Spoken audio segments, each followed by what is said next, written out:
Non robotic patient ने मेरे को उलाहना दिया कि डॉक्टर साहब आपने उसका रोबोटिक किया, मेरा क्यों नहीं रोबोटिक किया। वो इतनी खुश है, मैं दर्द में हूँ।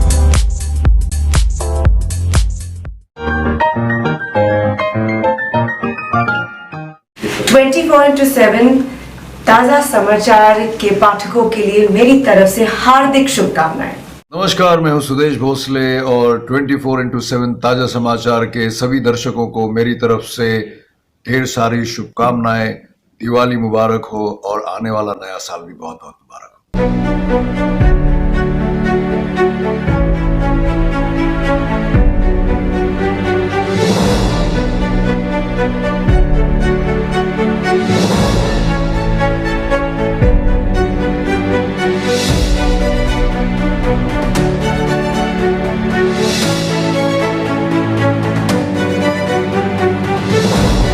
वर्सियस रोबोटिक सर्जरी, इस नाम से आप परिचित नहीं होंगे शायद, लेकिन आज जो शख्स हमारे साथ बैठे हैं नन अदर देन डॉक्टर ओम तातिया, मेडिकल डायरेक्टर और हेड ILS हॉस्पिटल्स के।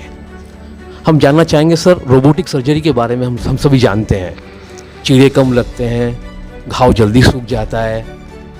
ये वर्सियस रोबोटिक सर्जरी जो एक नई नींव रखने वाली है हमारे देश में, क्या कहना चाहेंगे सर?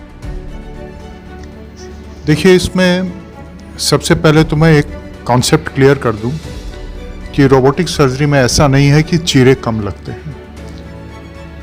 रोबोटिक सर्जरी में भी उतने ही चीरे लगते हैं जितने लेप्रोस्कोपिक सर्जरी में लगते हैं। हाँ, ये जरूर है कि चूंकि रोबोटिक सर्जरी बहुत प्रिसाइज होती है, इसलिए हीलिंग फास्टर होती है, रिजल्ट्स बेटर होते हैं, और चूंकि चीज़ बहुत प्रिसाइज है इसलिए सेफ बहुत है। ये तीन चीज़ मैं स्ट्रेस दूंगा: safety, precision and much better healing and much better result. ये चीज़ें पे स्ट्रेस दूंगा। वर्सियस रोबो जो है, जिसको CMR रोबोट भी बोलते हैं, ये कैम्ब्रिज यूनिवर्सिटी UK में डेवलप किया हुआ है। इसका CMR का मतलब है Cambridge medical robotic system. Cambridge university ने इसको डेवलप किया है। फर्स्ट रोबो जो आया that was da Vinci robo about 15 years ago. बहुत बल्कि था, बहुत बड़ा था। उसके एडवांटेजेस भी हैं, डिसएडवांटेजेस भी हैं, लेकिन उसकी सबसे बड़ी प्रॉब्लम ये थी कि दाविंची रोबो में एक बड़ा बूम आता और उससे 4 आर्म निकलती। तो उससे क्या है कि स्पेस बहुत ज़्यादा ऑक्यूपाई हो जाता है ऑपरेशन थिएटर में, और सर्जन जो है वो रोबो से काफ़ी दूर बैठता है। वर्सियस सिस्टम जो है ये ओपन सिस्टम है, हर आर्म अलग अलग ये इकाई है। सर्जन भी पेशेंट के पास में ही रहता है, और ये चूँकि ओपन सिस्टम है, communication with the team member is better. यदि communication with the team member better होगा तो कॉम्प्लिकेशन कम होंगे। तो I would say it's a further advancement beyond Da Vinci system जो अभी तक इतने वर्षों तक था। हमने ये भी सुना है कि आर्म, ये जो हमारे हाथ हैं, इनके मूवमेंट के अनुसार ये काम करते हैं, इसी तरीके से डिज़ाइन की गई है। क्या होता है कि आप जब लेप्रोस्कोपिक इंस्ट्रूमेंट डालते हैं, पेट में जो आप डालते हैं, तो इंस्ट्रूमेंट ऐसे जाता है। इंस्ट्रूमेंट आगे पीछे मूव कर सकता है, दायां बायां मूव कर सकता है। नॉर्मल लेप्रोस्कोपिक इंस्ट्रूमेंट ऊपर नीचे मूव कर सकता है, या हम उसको रोटेट कर सकते हैं। इससे ज़्यादा उसके मूवमेंट नहीं होते।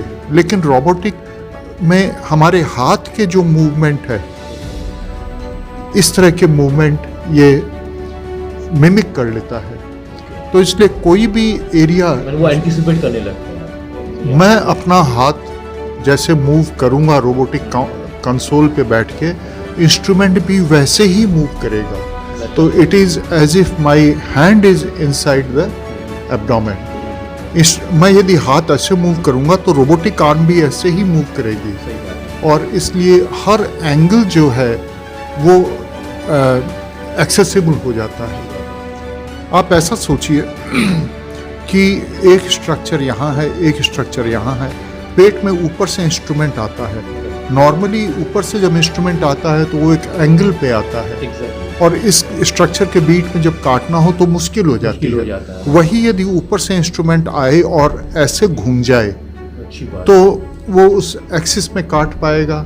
इट इज समथिंग सिमिलर कि आप एयरक्राफ्ट को रनवे पे उतरना हो तो रनवे पे अलाइन करके ही एयरक्राफ्ट उतरता है, इधर उधर के अलाइनमेंट में नहीं उतरता है। रोबोटिक इंस्ट्रूमेंट टिश्यू प्लेन पे अलाइन कर लेता है, तो इसलिए बड़ा ही प्रिसीजन होता है। प्लस 3D हो जाता है, तो हम जैसे ऐसे देख रहे हैं वैसे 3 डायमेंशनल पिक्चर हमको मिलती है, मैग्निफिकेशन मिलता है। So precision is very high. Sir जैसे हम लोग पूछना चाह रहे हैं कि आईएलएस हॉस्पिटल्स इसकी पेशकश करने जा रही है, ठीक है, तो इसका इस्तेमाल क्या हो चुका है यहाँ या पहली बार? हम लोग 1 तारीख से 1 अक्टूबर से हमने शुरू किया। 30th सितंबर आई वुड से हमने पहला केस किया और उसके बाद तो पूजा आ गई और ये सब दिवाली आ गई, लेकिन almost every day we are doing cases. आज भी जैसे हम 2 रोबोटिक सर्जरी कर रहे हैं, रिजल्ट बहुत अच्छे हैं और धीरे धीरे जैसे जैसे पेशेंट्स को पता चलता है वो चाहते हैं कि मैं रोबोटिक करूं। अभी दिवाली के 2-3 दिन पहले एक ही माने ट्विन शेयरिंग बेड में एक पेशेंट का रोबोटिक हुआ था, दूसरे पेशेंट का रोबोटिक नहीं हुआ था। रोबोटिक वाली पेशेंट स्माइल कर रही थी द नेक्स्ट डे और नॉन रोबोटिक पेशेंट को दर्द था। नॉन रोबोटिक पेशेंट ने मेरे को उलाहना दिया कि डॉक्टर साहब आपने उसका रोबोटिक किया, मेरा क्यों नहीं रोबोटिक किया। वो इतनी खुश है, मैं दर्द में खुश नहीं हो पा रही, खुश दर्द में थी हल्का।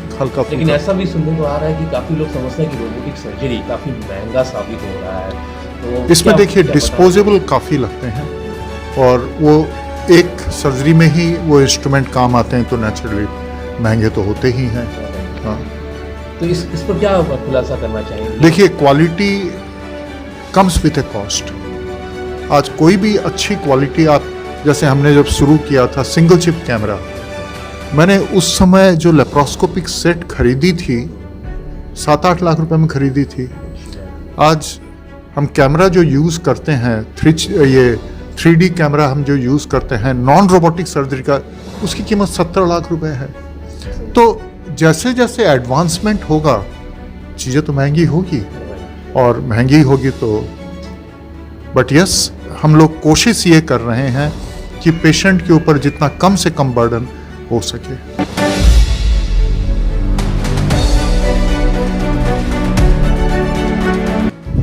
इस वक्त रोबोटिक सर्जरी पर बातचीत करने के लिए हमारे साथ मौजूद है नन अदर देन डॉक्टर। मैं उनका परिचय नहीं दूंगा, आज वो अपना परिचय खुद ही देंगी। नमस्कार, मैं doctor Aruna Tantia, consultant gynaecologist ILS hospital Kolkata and मैं यहाँ पर काम करती हूँ। ऑलमोस्ट अबाउट 30 इयर्स से ज़्यादा हो गए मेरे को इस प्रोफेशन में। एंड आज हम लोग शायद रोबोटिक सर्जरी के बारे में बात कर रहे हैं। तो आईएलएस हॉस्पिटल में हम लोग रोबोट लेकर आए हैं वर्सियस में का।